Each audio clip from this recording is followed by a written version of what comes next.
So the best purchase I made this year, which is not gear related, so I'm going to go off topic a little, was an espresso machine for the kitchen. Mm, That thing has gotten more use than any of the gear that's sitting behind that me right is now. on New Year's Eve, just hours before the clock rolled over to 2024. I invited some of my YouTube friends onto my 9-hour marathon live stream for a quick chat. Here are some highlights from my conversation with John Barker. John Barker, there's your lower third. Neil says it's all right I with the like lower that. thirds. We know Sean Parker well enough. Yeah, Sean Parker. Classic name. should have brought your own. Lower third. Oh I yeah, surely have the ability to do that. I don't actually have it set up though.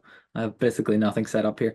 I just plugged my camera in again because I barely use it these days. But I had time to prepare a apple mimosa, so I thought I would ah, celebrate with that. most excellent, most excellent. Cheers. Um, cheers. It's gonna be mimosa o'clock over here pretty soon, I think. Oh, it's always time. Oh no, wait, what time is it for you again? Now it's 10 a.m. So Oh, okay, yeah, yeah. it's pretty Well, much 10 a.m. on a Sunday morning is like prime mimosa o'clock. my wife was heading off around that time earlier, and I asked her, oh, maybe I'll do some. We've been doing a lot of painting by numbers, and I said, maybe I'll do some painting by numbers when you're gone and drink some red wine. And she said that was a bit too early to start, so I've waited Okay. all the way to now. For people who don't know you, Mhm. let's do a quick introduction because I'm always surprised. I always assume that all of the people who watch my channel know your channel, and it turns out that's not true. So let's do a quick little round of introductions. Tell me about you yourself and your channel and the kind of work you do on YouTube and off YouTube. Good question. And the same, I'm always surprised whenever I mention your name on a call and people haven't heard it before. So nice to have this cross promotion sometimes. But yeah, I run a channel called Here to Record, which mostly started out as an event capturing company, and then that turned into making some software for our industry. And then I think really the whole business now is two-thirds of me actually building and releasing software versus one-third of doing some freelancing jobs here and there. So it's become a complete flip. So if you're on my channel, you might have seen some old videos of me, out on jobs, traveling around Europe with all sorts of equipment, much of which is sitting behind me right now. But these days, videos tend to be a mixture of me plugging my own software, or at least letting people know it's available, and then yeah, some bits and pieces from ATEM gear to how to use it, and how to plug it all together, and how it interacts with my graphics software or maybe my other pieces of software here and there. It's been a while since I did much videos on the channel, but I'm trying to maybe get back into doing some more in the new year. Been moving offices a couple of times, and now I'm back home. Have everything here ready to go, so I have plenty of stuff to talk about in the new year. Moving stress this summer that I had was, even though I didn't even move my studio, just moving houses was enough to throw a wrench into my video schedule. So I appreciate that. But hopefully we will get to see more of your videos again. Yeah, Also, hope so. IT Never Gets Old says, are you going to start live streaming again? I missed the Monday streams. Uh, you know, uh, People have to let me know if the quality is coming in okay today. I mean, right now, actually, I'm on Wi-Fi, so apologies for that. Usually, I try to go wired, but on the other end of that wire is a 4G is 4G internet. So I'm w kind of waiting for fiber. It is in the neighborhood, but it's at capacity or something silly. So I have to wait for them to upgrade so I can actually get connected to fiber, because I never felt very confident live streaming on 4G when I used to live in the tiny house, and I'm not sure I want to do that to myself again. So I'm sort of waiting until it happens, but I'm sure you've already mentioned it today. I have the Director Mini here, and I actually have the in-stream, which is holding up my microphone. I'm going to be very careful. Um, a couple of devices that I know I can use in sort of more um, not so stable internet areas, So I might give those a try. But the regular streams, I have no date just yet, as much as I would like to get back to it again. Well, MT says your video is fine and the audio. That's good. Good, good. Nils is asking any cool 3D printing projects lately. I do see a You printer on know, your desk there. there is a printer on my desk. Let me just get something here. I very rarely use it, to be honest, Mm. because it always gives me some headaches. But just today, I was just building a little bracket for the house. So you hang this on a rail in the kitchen, and then the other end is just for like a pot or a pan. So this was just one of the tests, and you can probably just see just about that it's very frayed because there's something going on with this filament. It wasn't printing very well, but I changed to another one and it printed quite nicely. So that's what I've been printing recently. And then the last thing I printed before that was in September for IBC. I made these little here to Oh yeah. record um, microphone plate. I don't know where that is. It's here somewhere. But it basically, oh, there it is. Wait, one sec. It wrapped. So it's these little plates here. A bunch of them are on this little flag mount for a microphone that I could, hold up to the camera. And I'm confused now. Which way can you see? That way. So you could see some here to record stuff on there. So it was quite fun. That's cute. Yeah, I'm a big fan of being able to make random brackets for things around the house and studio. I've been doing a bit of that now and then. It's things that like either you can't buy because they don't exist because it's like for a very particular combination of things, or sometimes it's just you need it now and you don't want to wait for it to show up. Yeah. It's fun. It's fun being able to do that. My laptop died like a month ago, so I've been slowly building myself back up to a usable laptop again. It's Oh, crazy how long it takes. But one of the things I downloaded today was the Prusa slicer, and I yeah. realized that I also had that set on the wrong filament as well. So yeah, it's so for I need him today. I was feeding the filament back into on a change, and it broke off. I think Mm. it's like an older one now, so it got a bit brittle, and it broke in the tube. So then I was spent like 10 minutes trying to Oh get that yeah. fixed. Oh, it's so Yep. you need to have enormous patience, and this week is perfect. Like you're not really busy doing much else, Yeah. so you got time to stand here with a screwdriver and try to fix things. Otherwise, I'd just be like, screw it, I'll do it another day. Nils says the mic flag is a great idea. Oh, and Nick has a nice comment for you. John helped us solve a tricky problem recently. Really appreciate the help you give on your channels and through your software. Excellent, happy to help always. I'm a fan of your software too. I use H2R gear all the time to map things out. I think I just did a little short video about that too. You did, I appreciated that. It was funny because I did a big burst of them in the beginning of the month. Actually, I think it was right before Thanksgiving, and then I scheduled them all to come out over the next month. So I had no idea what was getting published any particular day, or like if one was queued up, I would just see a notification that like, oh, I posted a new video. I'm like, oh, that's funny. But I'm a big fan of batching those because it's just like then you just get in the publishing, get in like the production mindset, and then just do a bunch of it, schedule it out for like a month or two, Smart. not worry about it after that. Yeah.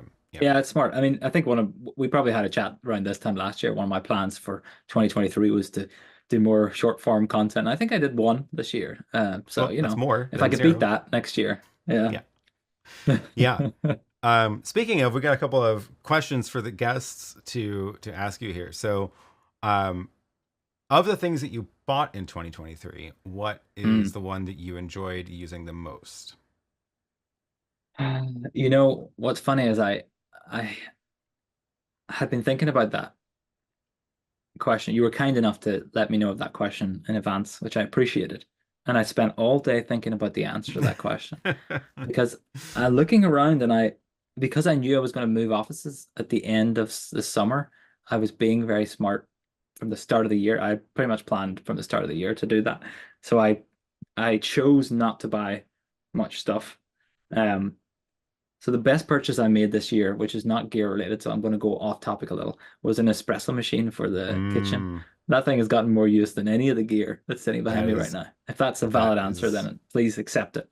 That is fair. That is very fair. I do use mine multiple times a day, every day. So, yeah. And we went to Sicily at the start of the summer, which is what sort of spurred on this final, because I've been thinking about buying one for ages. And we went to Sicily for a week, and then I came back, and I think I bought it within a few days of being back from Italy. Nice. Yep. Okay. Oh, Emmanuel says, any new significant updates to H2R in the works? Yeah, I have a version sort of that's been knocking around the beta phase for like a month now. Mostly it's fixes in there, but one of the things people have been asking for a long time that I finally got around to adding in H2R graphics is image sequences.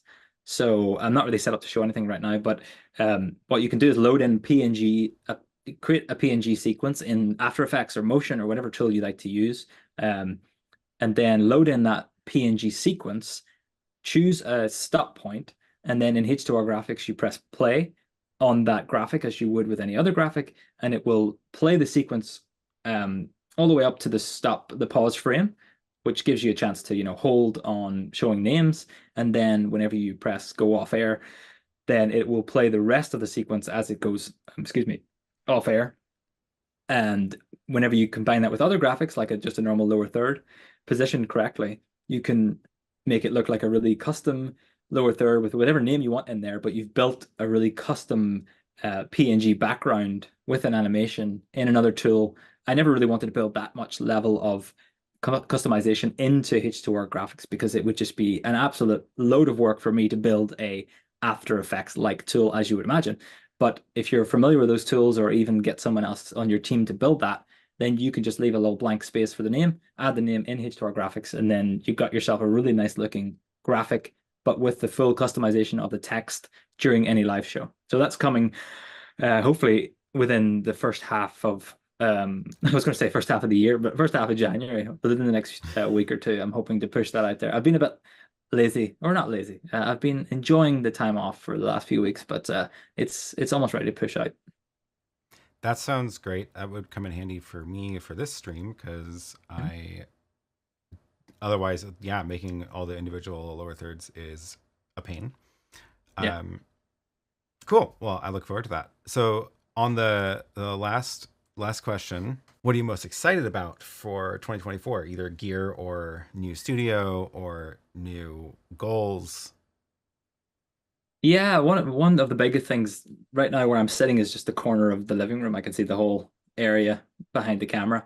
But we have a room that we've been very slowly renovating that I can move into, hopefully within um well, it'll definitely be in the first half of the year, unlike H2R graphics. It'll take us a few months still to finish that. So I plan to move all this stuff and reorganize it. It's a mess behind me into that room, which would become the hub of my studio or office space. And then I feel like I can get back into making more videos a bit easier than, in the corner of the living room. So for me, in terms of gear, I'm not really looking at, AV gear as such, certainly not for the first half of this year. But what I am wanting to do in this house that we moved into about almost a year ago now is work on the network infrastructure in the house. Mm. So I'm hoping to I probably will really start looking into that in the next month or so, building like a base for the network that because even the Wi-Fi reception around the house right now it's not that great. But I'll run Ethernet cables around the house and build out all that stuff. So I'm looking into things. I don't think I'm going to go full like I'll probably stick in like the Ubiquity area, but I don't think I'll go like full, pro office area. I think I'll just go more prosumer. I don't think I need to go too heavy into the full managed network. But if anyone has any recommendations or thoughts on that, I'll be happy to hear them in the chat right now, or even in the Discord or wherever you usually get in touch with Aaron or myself. So you are gonna use Ubiquity stuff for the new build? Yeah, I've been looking. I think I don't know how recently it came out, but they have like the Dream Router, which is like the Dream Machine, but like a more prosumer Hmm. level. Hmm. I think as a basis for this house, that would be a good place to go. But maybe I'll convince myself that the more pro line is a good idea. I doubt it though, based on how much other stuff we're spending money on at the minute. I have to be It adds up. somewhat conscious. It does. It Yeah. really does. Yeah. Yeah. I will say I've been pretty happy with the Ubiquity stuff in here. Mhm. And I did just upgraded a bunch of stuff in the rack. So I have like the new Dream Machine rack mount version Nice. instead of the two separate cloud key and gateway. And then I have a Mhm. new 10 gig switch in the closet. Yeah, it's been fun. It seems like the theme of 2024 is shaping up to be networking because now that Mhm. is both both Zephin and you and me have a lot of networking projects in our future for this next year. So that is interesting. All the gear that certainly I need, it exists. Everything I could possibly think of needing for my specific setup or for many of the things that I go out and do, everything I already have or it already exists, and it's even if it came out like 2, 3, 4 years ago, it's still very valid and very useful. And when people talk to me about, what are you excited for at IBC this past September or NAB next year, I'm just kind of like, I don't think I have any good ideas because uh, unless I want to venture into like going, you know, even the level up into all the networking based switchers and things that we've seen come out slowly, or if I was going to change to be like an all NDI setup or whatever the case might be.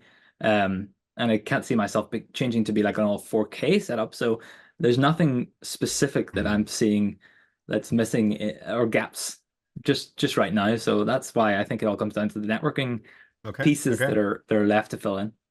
That's Unless fair. I'm Yeah. wrong. Did you have a better answer than that? Something that you have already mentioned that you wanted? Well, so I like making these wish list videos about things that don't exist, and Hmm. I still I'm still looking for this product to exist. We're getting closer now. So the OC Ghost Stream and the Mutual Director Mini have a lot of aspects that get them very close to this product that I want to exist, but no one's done it quite right. And my theory is that there is a very large market for a switcher that is extremely simple to use, but more like the A10 Mini versus a YOLO box, as in Hmm. less customization, less options, um, just a couple of simple buttons on the top. And it's for the kind of like corporate event or classroom style events where you have either one or two cameras, like a close up, maybe a wide shot, and then you have someone's slides coming in. And in order to do this right now, you have to bring a bunch of gear, and you Hmm. have to have like something like that we were just talking about, the decimator, to scale the computer slides and send a scaled copy to the send one copy up to the projector, send one back to the video switcher. Then you got it in your ATEM, and now you have to configure your super sources in your ATEM, and it's just a bunch of work and fiddling. And Right. I would love just one little box that has a couple inputs, the outputs that you need. You plug in your cameras and your computer, send a copy to the projector, hit record, whatever. Like, and it has the super source layouts just already built because most people don't actually need to be creative with those layouts anyway. They just need the slides big and the speaker cropped. And like I said, like we're getting close. Like the YOLO box has a good setup for doing that kind of really simple super source of you want one fixed and the other one to be flexible. The Matrix Director Mini has a couple options for inputs and outputs and these kind of the layouts that get really close to it, but no one's done it quite right. And it's certainly not in a way where I would be comfortable handing this off to someone who's not in the video production world and expecting to be able Hmm. to use it, right? Yeah. So that's kind of what I'm thinking is like I should be able to give this to a volunteer who's doing, videos for a neighborhood meeting, or hand it off to someone who does public speaking and they want to record their own talks. But nothing right now is easy enough that I would just be like, that's the one to buy. Yeah, take it. I mean, since I started buying and getting into this stuff, I wanted to get into the world of making hardware, and I'm sure you're the same. So maybe, one of those things you got to just get it done. How hard is it? Uh, Hard is the answer. Or So maybe my not hard, expensive is the answer. expensive and time consuming and complicated and risky. I am more interested in putting the idea out there and helping somebody else solve it and do it. So I've been dropping these hints to YOLO Live all the time when I'm talking with Frank, and that is the reason that like that super source layout that you just drag back and forth is in there, which is great. But and then I've also talked with OC about this as well, so trying to explain the use case to them, and I'm hoping that one of them might be able to get close Hmm. on that box. Oh, Fantastic has a suggestion for you for a new product maybe that you should buy next year, which is the streaming Mhm. fridge. We were Yes, just we were just looking up fridges to buy the other day, so it might happen. it's I mean it's a whole thing. I personally do not want to get a smart fridge. I want fewer electronics in the fridge, just enough to make the food cold and do that well, and less things that can break and need firmware updates. So Yeah, I draw the line there too. Although making ice would be a nice addition. Totally. I Yeah. support an ice maker. I just don't want to Okay, have to do good. firmware updates on my fridge. Oh, actually, speaking of that, then just a question for you, if I'm allowed to ask you Yeah. questions. Um, I've been watching your house files, Yeah. behind the scenes pre-drywall videos, and is there a piece of gear? Actually, I've got two questions. First question: why do the speaker cables? Why do they um mount them in the roof like in a zigzag pattern? Very Mm. specific question. Hmm. And then the second question is there a piece of gear for that house in terms of AV or maybe it's network that you're really excited to get your hands on and install and play with? Oh, good questions. Okay, so yeah, the speaker wire. I don't. This isn't going to make any sense unless I can find a picture of it. You should go watch the video. I dropped the link to the channel in the chat. So these are all like what you'd expect of wires running through the ceiling that are going somewhere. But this little zigzag is for a ceiling speaker, and it's the ceiling speaker is going to live somewhere up there. So why are some of these in little boxes and some of these just loose and especially in a zigzag pattern? This one appears in a little box. This is for a access point, wireless access point. So that's gonna the access points usually have a little plate that has screws that match the screws in the box, in the low voltage box. I don't know if that's a US standard or if that's everywhere, but so when you mount the access point, you'll take that plate, you'll screw the plate into this little box in the ceiling, and then you can like twist on the access point onto the Ah, bracket that it comes with. Um, Ceiling speakers are not, you don't want the ceiling speakers to be poking out of the ceiling, right? You want the ceiling speakers to be flush up in the ceiling. So that means most of the speaker is above that. And there's no standard for ceiling speaker size or mount. So there's, unlike the light, like even lights have these, in ceiling mounts that they go into. But what's going to end up happening with the speaker is that the whole thing is going to get shoved into the ceiling. So there's no box we can put in ahead of time, and there's no other mounting stuff. It's going to get literally just hung from the drywall on the ceiling. So the reason it's all in that zigzag is so that after the drywall's up and we have no idea where that wire is anymore, we're going to eventually go cut mm, a hole in the ceiling, hopefully close to that wire. It's going to be like that big for the speaker, and then we have to go grab that wire. So you reach your hand up, pull the smart. wire out, find, hopefully you have enough slack, and then you can wire it down to the speaker and put the speaker back up and put it into the ceiling. So See, I was overcomplicating it. I was thinking like, okay, it's something to do with like interference at the end of the line, and then you need to do this and that. yeah, But I mean, that's obvious. You just put your hand up and find it. put your hand up and That's find it, that's and good. then you're probably not going to cut the hole exactly where you ran the wire if it was exactly You're the right definitely length. not. So Well, I um, mean, you've got a video showing where the cable is, so you'll get it first time. yeah, sure. I'm sure there's nobody's ever made any mistakes in this house yet. Um, yeah. So good question. Okay, your second question was Some the gear that you're excited to get your hands on for the house, for or the it could house. be gear. Maybe it's like a karaoke machine, or maybe it's Um, something more networky. I am I have a bunch of stuff. I am pretty excited about the video distribution system. Plan is all those TV stations have wires that go do home runs to the network closet. So what I'm going to do is I have over there a box with HDMI over HD base T, which is Cat 6 cable, matrix. So the I'll be able to plug in 6 HDMI sources into the server closet and then choose which of those 6 get sent to each of the 3 TVs up at the top. So you can change the TV to HDMI input 1. It's got its little receiver in the back there, and then you can switch what's going up there from the bottom. Um, so I'm excited about that. I think that's going to be the one that is probably actually used the most. The other one that I'm really curious to try, just because it sounds weird and fun, is to actually set up a cable network distribution system in the house, like you would find at a hotel.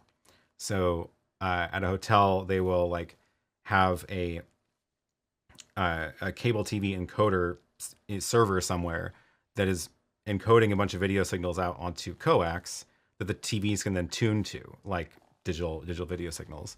And so I'm going to do that in the house as well. And I haven't bought this stuff yet because I'm trying to find, is there a way I can do it that doesn't cost $500 per TV, but essentially, or $500 per channel.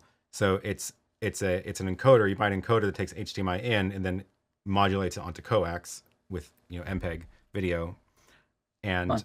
then it just shows up as a channel. So you just choose like, oh, I want this to be channel 13, and then you tune your TV to channel 13, and it's whatever's on the HDMI port. Oh, and I see we just blew past New Year's in India, so happy New Year to India. Oh yeah. It's on the half-hour time zone. So you've been streaming for like what, an hour and a half now, and you've got another 10 ahead of you or something. Is that right? Yeah, I guess so. We're going Oh till boy. 9 p.m. here, so This is not something I tend to do very often, but in 20 minutes time, I'm going to be doing lottery, the lotto, like, oh, sorry, not lotto, bingo.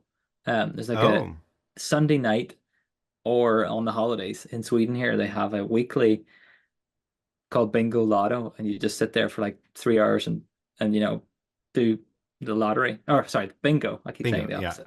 So this is the New Year's one. So we tend not to do it very often, or we tend not to do it much at all, but New Year is the one day we might think about it. So this year, I got some birthday cash from my mother, which cash is very difficult to get rid of here, actually. It ends up Hmm. being a burden rather than a useful thing to have.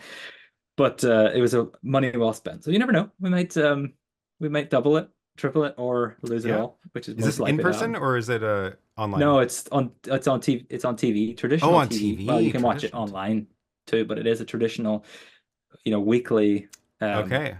tradition, let's say. But yeah, but I'll be too busy doing that, winning or losing, to be doing any more call-ins.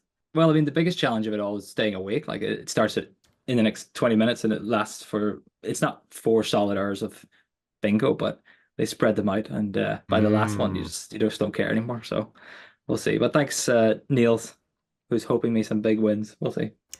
Does John use any audio Ah, mixer of any yes. sort? Um, Usually I use the Behringer Flow 8. I have been using that for like a year or so in my whenever I was in the office, I was using that all the time for my live streams and stuff. But right now I have it upstairs being used as like a driving a speaker, so it's not really getting its full potential anymore. Um, for this setup, just for shooting some videos and joining you on the stream today, I have my Shure going into the camera. I haven't talked about all this stuff in so long, so I'm forgetting all the things. Blackmagic Pocket 4K camera. It's just going in by XLR, and then Mm. that goes HDMI into the ATEM Mini Pro with the video and audio being combined into Zoom for this call. So the ATEM Mini Pro's onboard dynamics are doing a lot of the bumping up just to bring it up to what is hopefully a decent enough level.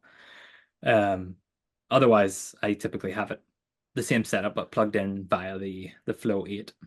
Someday I'll put it back in again. Well, cool. Sounds good. Yes. Guess we can let you go and get to your bingo and Yeah. Can't wait. enjoy. That'll be fun. And yeah, thank Thanks you, so of much. course, for joining. Bye. Thanks for having me. Good luck.